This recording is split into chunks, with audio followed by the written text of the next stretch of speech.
आपकी कमजोरियां, हमारी कमजोरियां, बहुत सारी कमजोरियां हमारी होती हैं। गाली देना हमारी कमजोरी होती है, गुस्सा करना हमारी कमजोरी होती है, व्यभिचार करना कमजोरी होती है, बीड़ी, तंबाकू, सिगरेट, गुटखा, ये सब हमारी कमजोरियां हैं। हम गुलाम है, अधीन है इन चीजों के। जब बीवी किसी आदमी पे, मैं भाई लोगों से बात करूंगी, जब अगर आपकी बीवी आप पे हुक्म चलाए और आप उसका कहना मानेंगे तो क्या बोलेंगे पड़ोसी आपको? हाँ, क्या बोलेंगे? गुलाम। ये जोरू का गुलाम है, ये बीवी का गुलाम है ना। जब आप बीड़ी का पैकेट, पोस्टेर का पैकेट, आपका खैनी का पैकेट आपके पॉकेट में पड़ा रहेगा, आपका पौआ, और बार बार आपका ध्यान वहां जा रहा है, निकाल पी, निकाल पी, और आप निकाल के पीते हैं, तो आप किसके गुलाम हैं? आप शराब के गुलाम हैं, आप बीड़ी के गुलाम हैं, आप सिगरेट के गुलाम हैं, और आप खैनी, गुटखा, तमाम तरह के नशे के गुलाम हैं। आप आजाद नहीं हो। आपको लगे हम शेर है, आप शेर नहीं है, आप बंधन में हो, आप गुलाम हो, आप एक पौए के गुलाम हो।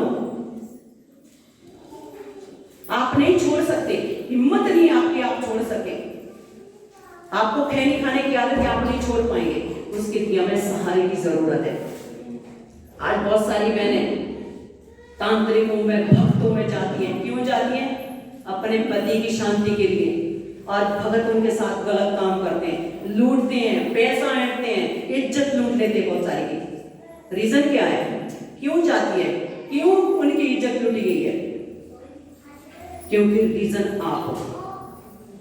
इसलिए विश्वासी, यीशु मसीह को मानने वाला एक इंसान कैसा होना चाहिए, हमारा स्वभाव कैसा होना चाहिए, हमारा चाल चलन कैसा होना चाहिए, हमारा उठना बैठना, परिवार के साथ हमारा मेल जोल कैसा होना चाहिए, हमारा यीशु मसीह के जैसा स्वभाव होना चाहिए।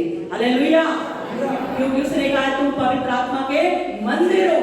अगर आप इस मंदिर को अशुद्ध करोगे तो क्या परमेश्वर आपको छोड़ेगा? इसी तरह बहनों को भी, भले आप बीड़ी नहीं पीती, शराब नहीं पीती, लेकिन यीशु मसीह एक बात कहते हैं कि कोई भी चीज तुम्हें अशुद्ध नहीं करती। बहनें लोग कुछ नहीं पीती हैं, खैनी गुटखा नहीं खाती है बहनें, यहाँ पे एक बहन को जानती मैं। और यीशु मसीह क्या कहते हैं कि कोई भी चीज बाहर से तुम्हें अशुद्ध नहीं करती। खाना पीना, प्याज खाना आपको अशुद्ध नहीं करता, लहसुन खाओ वो आपको अशुद्ध नहीं करेगा, आप कुछ भी करो अशुद्ध नहीं करेगा। लेकिन यीशु मसीह ने एक बात कही, जो तुम्हारे अंदर से निकलता वो तुम्हें अशुद्ध करता है। अंदर से क्या निकलता? बुरे विचार, बुरी सोच, दूसरों के लिए बुरा बुरा, गालियां,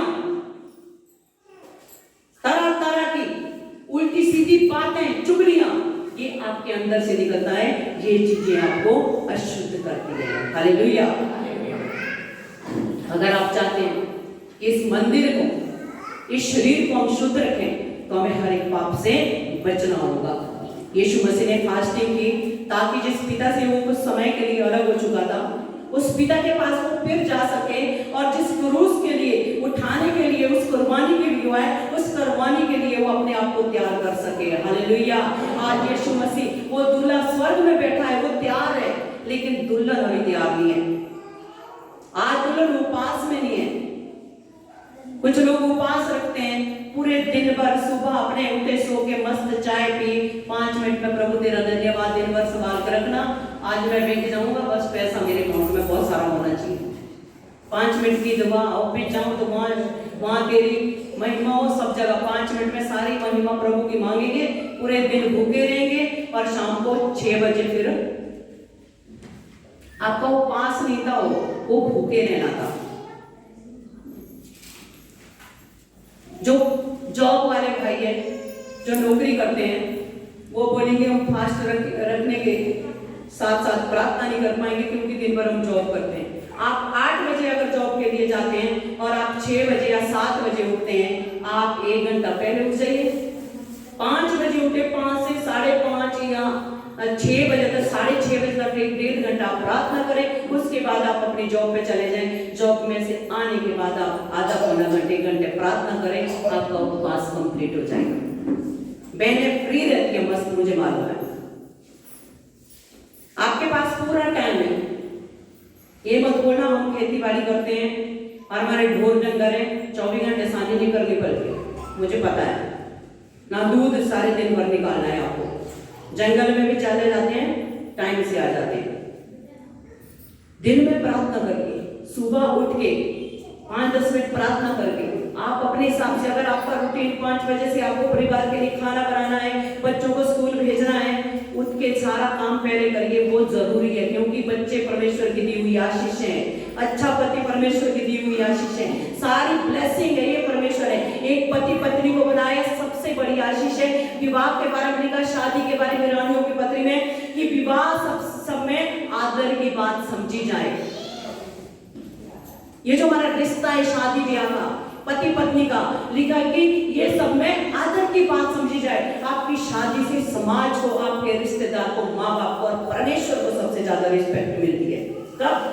जब आप अपने पति की रिस्पेक्ट करते हो, अपनी पत्नी का आप आदर करते हो, प्रेम करते हैं, जब आप उनके हर दुख सुख में साथ देते हैं, उनकी चिंता करते हैं, टाइम से खाना पीना सब कुछ उनको देते हैं, तब परमेश्वर उस शादी से खुश होता है और उसमें आशीष देता है। सुबह उठ के अपने परिवार के लिए खाना पीना बना के, नहा धो के, कपड़े लत्ते सब काम करके, जब आप फ्री हो आराम से बैठे, कोई आपको टोकेगा नहीं। हालेलुया। ये नहीं कि घर का सारा काम पड़ा है, पति ड्यूटी जाने वाला है, उसको खाना चाहिए, तुम प्रार्थना में बैठे। ऐसी भक्ति ना तो घर वालों को पसंद आएगी, ना परमेश्वर को पसंद है। मैं भी उठती हूँ सुबह 4 बजे, नहीं उठ पाती क्योंकि मेरे पास बर्डन ज्यादा है। 5 बजे उठ के मैं प्रार्थना करती हूँ 5:30 तक, फिर मैं अपने बच्चों के लिए खाना पीना, स्कूल भेजना, सब कुछ करके जब फ्री होती हूँ उसके बाद मैं प्रार्थना करती हूँ 10 बजे के बाद। आप भी कर सकते हैं, प्रार्थना का कोई भी टाइम नहीं है। हालेलुया। हमारे जीवन में बहुत सारी कमजोरियां होती हैं और आप अपनी कमजोरी को अपने आप हैंडल नहीं कर सकते, आप कमजोरी को नहीं छोड़ सकते, उसके लिए हमें परमेश्वर के सपोर्ट की जरूरत है। हालेलुया। हमें परमेश्वर की क्या है? सपोर्ट की जरूरत है। जब परमेश्वर हमारी सहायता करेंगे तभी हम कुछ कर पाएंगे। हालेलुया। हालेलुया।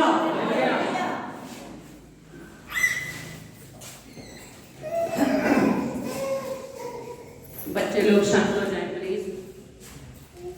जितने भी बच्चे हैं आप शांत हो जाएं, अपने अपने बच्चों को पकड़े, अपने अपने सामान को भाई। एक वचन मेरे साथ निकालेंगे, मत्ती 6 उसका 17-18 में पढ़ूंगी। परंतु जब तू उपवास करे तो अपने सिर पर तेल मल और मुंह धो, ताकि लोग नहीं परंतु तेरा पिता जो गुप्त में है तुझे उपासी जाने। इस दशा में तेरा पिता जो गुप्त में देखता है तुझे प्रतिफल देगा। हालेलुया। इस दशा में कैसी हालत है आपकी, किस सिचुएशन में आपने उपवास रखा है? आपने आनंदित होकर के उपवास रखा प्रभु की बात जोड़ने के लिए, या दुखी होकर रखा है? आप किसी स्ट्रेस में, किसी परेशानी में, दुख में, जोखिम में पड़े हुए, आप बीमारियों में, कलेश में आपने छुटकारे के लिए उपवास रखा। कैसी भी दशा हो, परमेश्वर उस दशा में आपकी सुनेगा और आपको प्रतिफल देगा। लेकिन लोगों के पास कहने से कोई भी फायदा नहीं होगा। आप अपनी बात बताएंगे पड़ोसी को कि मुझे ये परेशानी है, वो 10 लोगों को बताएंगे, आपकी बदनामी होगी। इसलिए परमेश्वर बोला अपने कोठरी में जा और गुप्त में अपने पिता से प्रार्थना कर, वो तुझे प्रतिफल देगा। इस्राएलियों के बारे में आपने पढ़ा होगा निर्गमन 3 में कि जब वो लोग मिस्र में थे, बंधुआई में थे और उन पर जुल्म हो गए, फिरौन ने जब उन पर जुल्म किए तब उन लोगों ने क्या किया?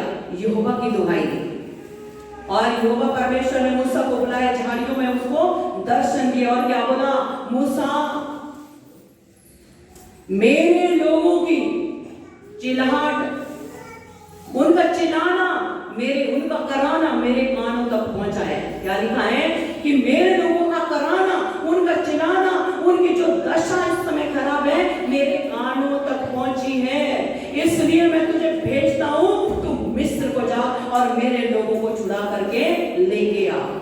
और मूसा क्या कहता है? मूसा कहता है कि मैं किस नाम से जाऊं और वो लोग मेरा कैसे विश्वास करेंगे? वो कैसे मानेंगे कि मुझे आपने भेजा है? मैं क्या बताऊं? तो परमेश्वर क्या बोलता? वो तेरा विश्वास करेंगे और उनसे कहना कि इसहाक का परमेश्वर, याकूब का परमेश्वर और अब्राहम का परमेश्वर, उसी ने मुझे भेजा है, उसने तुम्हें छुड़ाने के लिए मुझे भेजा है। और फिर भी मूसा क्या कहता है कि मैं नहीं जा सकता, क्योंकि उसकी एक कमजोरी थी, वो जुबान का भद्दा था, हुकला था, वो साफ आवाज में नहीं बोलता था। वो कह रहा कि मैं इस जुबान के साथ उन्हें नहीं छुड़ा सकता, मैं इस जुबान से उनसे नहीं बात कर सकता, वो मेरा विश्वास नहीं करेंगे, इसलिए तू किसी दूसरे को गई। परमेश्वर क्या कहता है जब आप निर्गमन 4 में पढ़ेंगे कि मुंह किसने बनाया, ये पूरा शरीर किसने बनाया? परमेश्वर ने बनाया। लिखा कि मैं तेरे मुंह में होकर के रहूंगा, मैं तेरे मुंह के साथ रहूंगा। हालेलुया। वो आपकी कमजोरी के साथ रहेगा, वो आपकी कमजोरी को दूर करेगा। अपनी कमजोरी परमेश्वर पर डाले तो सही। उपवास रखें, जाएं कोठरी में, दरवाजा बंद करें, कहें कि अब्राहम के परमेश्वर, याकूब के परमेश्वर, इसहाक के परमेश्वर, तू मेरा परमेश्वर है, तू मेरा पिता है, मैं तेरा बेटा हूं, मुझ पे दया कर। मेरी कमजोरी है कि ये काम मुझसे बार बार मुझसे गलतियां होती हैं, बार बार ना चाहते हुए भी मैं गलती कर जाता हूं, ना चाहते हुए भी मैं चुगली कर जाती हूँ, ना चाहते हुए भी मैं गाली देती हूँ, ना चाहते हुए भी मैं अपने पति से लड़ाई करती हूँ, ना चाहते हुए भी मैं क्रोध करता हूँ कि परमेश्वर मैं नहीं चाहता अपनी बीवी को मार दूं या लड़ाई झगड़ा करूं, फिर भी मुझसे हो जाता है। या जवान लोग कि पिता मैं नहीं चाहता इस मोबाइल को देखूं, इसमें गेम खेलूं या फेसबुक, इंस्टाग्राम या ट्विटर पे या तरह तरह के उसमें सोशल मीडिया पे रहूं, और वो मुझसे नहीं छूट रहा, तू मेरी मदद कर। हालेलुया। प्रभु से कहे प्रभु मेरी इस कमजोरी को दूर कर। परमेश्वर मूसा की तरह आपकी कमजोरी को दूर करेगा। हालेलुया। अपनी कमजोरी को उसको बताएं तो सही, डाले तो सही उसमें। मूसा के मुंह में होकर के उसने बात करी। एक तोतलाता हुआ क्लब व्यक्ति जो बोलने में भद्दा था, 6 लाख लोगों को निकाल के लाए। हालेलुया। उसके कहा कि तेरे हाथ में क्या है?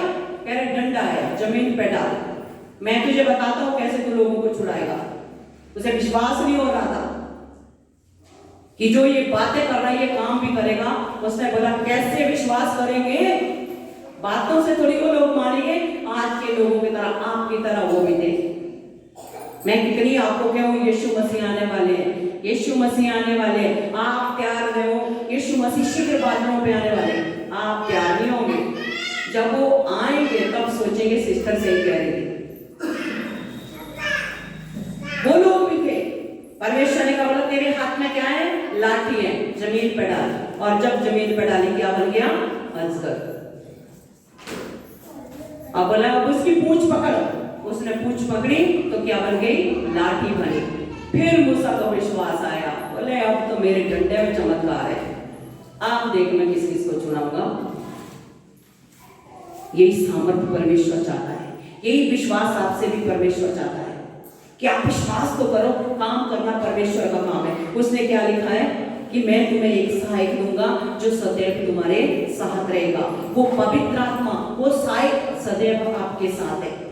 जब आप उतना ही नहीं चाहते, मुंह खोलना ही नहीं चाहते,